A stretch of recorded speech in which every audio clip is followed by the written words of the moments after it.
നമസ്കാരം. പുത്തൂർ ന്യൂസ് മീഡിയയുടെ ഒരു പുതിയ വീഡിയോയിലേക്ക് ഏവർക്കും സ്വാഗതം. കോട്ടാത്തല പത്തടി എന്ന സ്ഥലത്തുണ്ടായ ഒരു സംഭവമാണ് ഇന്ന് നിങ്ങളെ അറിയിക്കുന്നത്.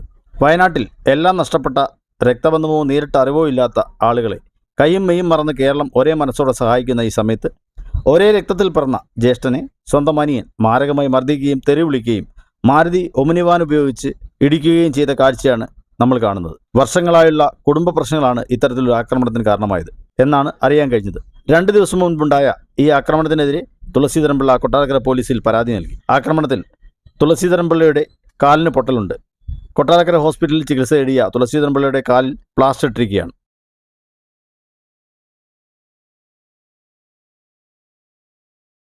എൻ്റെ പേര് തുളസീധരൻ, കോട്ടാത്തല നെടുവത്തൂർ പഞ്ചായത്ത് 5-ാം വാർഡ്, അവളൂർ 5-ാം വാർഡ്. ഉണ്ടായ ഞാനും എൻ്റെ അനിയനും തമ്മിൽ ഒരു വഴിക്ക് തർക്കമുണ്ട്. 2011 തുടങ്ങിയ തർക്കമാണ്. മുനിസിപ്പൽ കോടതി എനിക്ക് അനുകൂലമായിട്ട് ഈ 2 മാസത്തിന് മുമ്പ് വിധി തന്നു. ആ വിധി അനുസരിച്ച് ഞാൻ തൊട്ടപ്പുറത്തുള്ള പുരയിടത്തിലേക്ക് പോവുകയായിരുന്നു. അവിടെ ഒരു കാട് വെട്ടിക്കൊണ്ടിരിക്കുമ്പോഴാണ് ഇയാള് ചാടി വന്നിട്ട് കുത്തിപ്പിടിച്ച് എടുത്തങ്ങ് അപ്പുറത്തോട്ട് കൊണ്ടുപോയിട്ട് ഭയങ്കരമായിട്ട് അസഭ്യം വിളിച്ച് എന്നെ പിടിച്ചങ്ങ് ഒലച്ചു. അതിനുശേഷം ഞാൻ ഇറങ്ങിപ്പോയ വഴി അതിനെ തിരിച്ചു വരുമ്പോഴാണ്, തിരിച്ചിട്ട് വരുന്ന വഴിക്ക് ഇവന്റെ മോൻ അവിടെ നിന്ന് വിളിച്ചു പറയുന്നുണ്ട്, അച്ഛാ ദാ ഇറങ്ങി വരുന്നുണ്ട് അച്ഛാന്ന് പറഞ്ഞു. ഇത് കേട്ടോണ്ട് ഇയാള് അവിടെ നിന്ന് കാറ് സ്റ്റാർട്ട് ചെയ്ത് കൊണ്ടുവന്ന് എന്നെ ഇടിച്ചു. അതിനു മുമ്പേ വിളിച്ചു പറയുന്നുണ്ട്, നീ ഈ വഴിയെ ഇറങ്ങി വന്നാൽ നിന്നെ കാറിടിച്ചു കൊല്ലുമെന്ന് പറയുന്നുണ്ട്. എന്നെ ഇടിച്ചു. അന്നേരം ഞാൻ വീണില്ല. രണ്ടാമത് വീണ്ടും ഇയാള് പുറമോട്ട് വണ്ടി എടുത്തുകൊണ്ട് പോയിട്ട് വീണ്ടും കൊണ്ടുവന്ന് എന്നെ ഇടിച്ചു.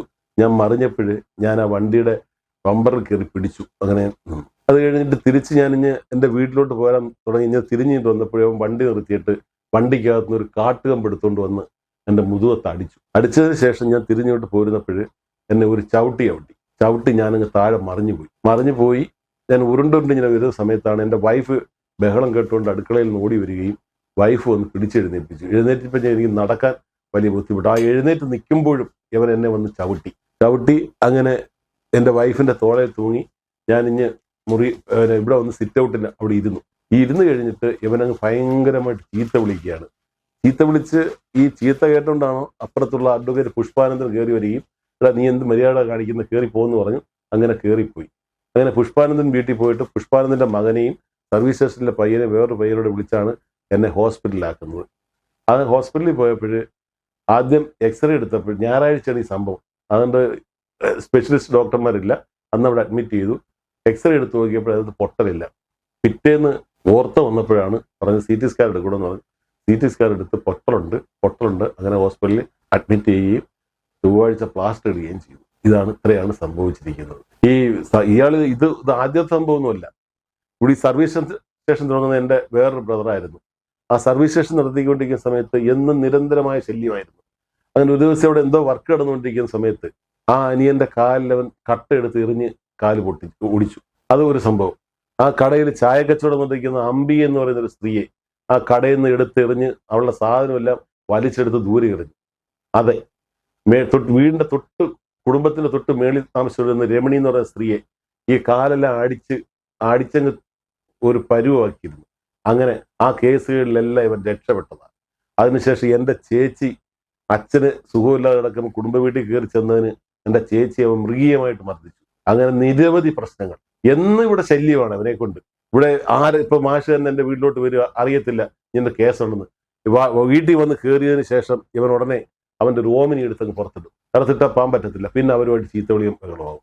അങ്ങനെ നിരന്തര ശല്യമായിരുന്നു. അതുകൊണ്ടാണ് നമ്മൾ ഈ കേസ് കൊടുത്തത് തന്നെ. ഈ ഹോളോ ബ്രിക്സിലെ അവരെ അടിച്ചതിന് ശേഷം അവർ നീലേശ്വരത്ത് ഒരു കാറിൽ ആൾ വന്ന് അന്ന് വീടിന്റെ ബാക്കിൽ കൂടെ ഓടിപ്പോയതാണ്. ആ രമണിയുടെ വീട്ടിൽ കറണ്ട് കണക്ഷൻ കൊടുക്കാൻ വന്ന ഇലക്ട്രിസിറ്റി ബോർഡിൽ ഉദ്യോഗസ്ഥരെടുത്ത് ആ കണക്ഷൻ കൊടുക്കാൻ അവർ സമ്മതിച്ചില്ല. അവർ കൊടുത്ത വയറ് വലിച്ചൂരി എറിഞ്ഞിട്ട് അതിന്റെ കേസ്. അങ്ങനെ എത്ര കേസുകളാണെന്ന് ഇവന്റെ പേര്. അവിടെ ഒരു പുരയിടത്തില് ഒരാളുടെ പുരയിടത്തിൽ കയറി രാത്രി ഇവൻ സ്വന്തമായിട്ട് വഴിവെട്ടി. ഇവനും കുറെ ഉണ്ടവിടെ ചെന്നിട്ട് വഴിവെട്ടി. പക്ഷെ ആ പിറ്റേന്ന് തന്നെ പിള്ളേരത് കമ്പിവേലിയിട്ട് ആ വഴി അടച്ചു. ഇതാണ് അവന്റെ സ്ഥിര സ്വഭാവം. എനിക്ക് കോടതി വിധി ഉള്ളതാണ് ഈ വഴി. റോഡ് മുതൽ കുടുംബ വീട് വരെ 2 കൂട്ടർക്ക് ഉപയോഗിക്കാവുന്ന കോടതി വിധിയുള്ളതാണ്. ആ കോടതി വിധി ഒന്നും എനിക്ക് ബാധകമല്ല. അയാൾക്ക് ഇവിടെ പ്രത്യേക നിയമമാണ്. കോടതി വിധി അയാൾ അംഗീകരിക്കത്തില്ല. അയാൾ ഗുണ്ടായുസം കാണിക്കുകയാണ്. ഈ പ്ലാസ്റ്റർ ഇട്ട് അനങ്ങാതെ കിടക്കണം, കാല് തറയിൽ തൊട്ടരുത്, കാലുറപ്പിച്ച് നടക്കരുത്. ഇതാണ് അവസ്ഥ. എനിക്കിത് 2ാമത്തെ അനുഭവം. എന്റെ മറ്റേ അനിയനെയാണ് ആദ്യം ചെയ്തത്. ഒരാഴ്ച ഹോസ്പിറ്റലിൽ കിടന്നിട്ട് പിന്നെ ഒരു മാസം കഴിഞ്ഞിട്ടാണ് അവന്റെ പ്ലാസ്റ്റർ എടുത്തത്.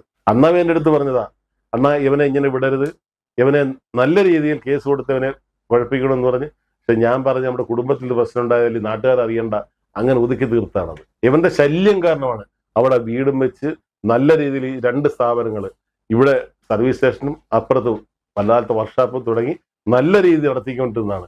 ബോഡി ബിൽഡിങ്ങിന്റെ വർക്ക്ഷോപ്പിന് മേളിലും നല്ല രീതിയിൽ നടത്തിക്കൊണ്ട് ഇവന്റെ ശല്യം കാരണം ഇതെല്ലാം വിട്ട് കിട്ടിയ വിലയ്ക്ക് കളഞ്ഞിട്ട് അവൻ പോയതാണ്. ഞാൻ ഒരു ദിവസം രാവിലെ ഇവിടുന്ന് ബൈക്ക് എടുത്തുകൊണ്ട് റോഡിലോട്ട് ഇറങ്ങുമ്പോണ്ട് കാറിലിരിക്കുകയാണ്.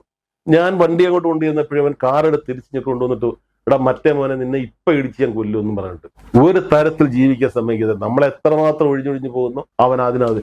നീ ഇതിനകത്ത് പറയുന്നുണ്ട് അവൻ ഇനി എന്തെങ്കിലും ചെയ്താൽ നിന്നെ ഞാൻ കൊന്നുകളയും. അതിനകത്ത് തന്നെ ഒരു 7 പ്രാവശ്യം പറഞ്ഞു നിന്നെ ഞാൻ കൊന്നുകളയും. ഞാൻ ഒരു ശല്യത്തിനും ഇന്ന് വരെ ഒരു ശല്യത്തിനും ഞാൻ പോയിട്ടില്ല. അച്ഛനുണ്ടാക്കിയ ഒത്തിരി ഉണ്ടായിരുന്നു. അതായത് ഈ സ്വത്തുക്കളെല്ലാം ഇയാള് കുറേശ്ശെ അയാൾ എഴുതി മേടിച്ചു. അപ്പുറത്ത് ഒരേ റബ്ബർ ഉണ്ടായിരുന്നു, അത് അയാൾ എഴുതി മേടിച്ചു. വേറൊരു 35 സെന്റ് ഉണ്ടായിരുന്നു, അത് അയാൾ എഴുതി മേടിച്ചു. പിന്നെ ഇവിടെ ഇപ്പം 16 സെന്റും 2 മുറി കടയും, അത് എനിക്കും ചേച്ചിക്കും വിൽപ്പത്രം എഴുതി വെച്ചിരുന്നായിരുന്നു, അത് അയാൾ എഴുതിയെടുത്തു. അവിടെ ഒരേക്കർ 40 സെന്റ് നിലം ഉണ്ടായിരുന്നു. നിലം എന്ന് പറഞ്ഞാൽ കരയാക്കി റബ്ബർ ഇടക്കായിരുന്നു, അത് എഴുതിയെടുത്തു. വീടിന്റെ തൊട്ട് മുകളിൽ 21 സെന്റും ഒരു വീടും ഉണ്ടായിരുന്നു, ഇതെല്ലാം അയാൾ എഴുതിയെടുത്തു. അച്ഛൻ വീണതിന് ശേഷം അച്ഛന് ബോധമില്ലാതെ കിടക്കുമ്പോൾ, പക്ഷെ അമ്മയ്ക്ക് അന്ന് ബോധമുണ്ട്. പക്ഷെ അമ്മ കാരണം അമ്മ നിസ്സഹായമായിപ്പോയി. ഇത് കഴിഞ്ഞ കാരണം എവന്റെ അടുത്ത് അല്ല ജീവിക്കേണ്ടത്, ഇവ നിസ്സഹായമായിപ്പോയി. പ്രായമായ അച്ഛനും അമ്മയും കോടതി കയറ്റണ്ടെന്ന ഒറ്റ ഉദ്ദേശത്തോടു കൂടി മാത്രമാണ് ഞാൻ കേസ് കൊടുക്കാഞ്ഞത്. കേസ് കൊടുക്കാൻ വേണ്ടി ബോംബെയിലുള്ള അനിയൻ എനിക്ക് 50,000 രൂപ അയച്ചു തന്നിട്ട് എൻ്റെ അടുത്ത് പറഞ്ഞ്, അണ്ണാ എത്ര രൂപ ചെലവായാലും അതിന് കേസ് ഫയൽ ചെയ്യണം. പക്ഷെ ഞാൻ കേസ് കൊടുത്തില്ല. ഈ ഒരൊറ്റ കാരണം കൊണ്ടാ. അച്ഛനെ വയസ്സ് ചെന്ന അച്ഛനെയും കോടതി കയറ്റണ്ടെന്നൊരു ഒറ്റ ഉദ്ദേശത്തോടു കൂടി മാത്രമായിരുന്നു.